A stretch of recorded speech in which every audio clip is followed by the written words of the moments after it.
Welcome to another episode. My name is Manny and this is Grubanny, and today I'll be showing you how to make some alkaline vegan chickpea meringue using Aquafaba.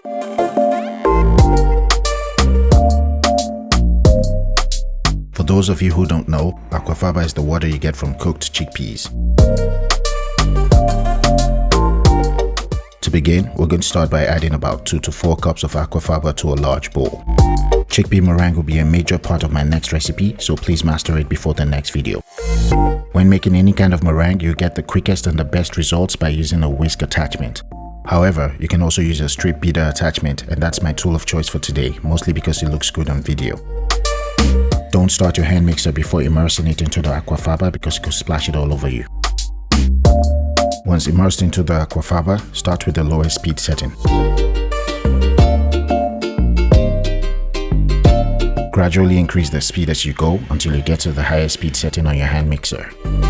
Now you want to set a timer for exactly 20 minutes. Unless you love cooking or baking, making meringue is not a labor of love. You have to be patient. Hand mixers are really affordable these days, so if you have a really good hand mixer, just keep going for the entire 20 minutes.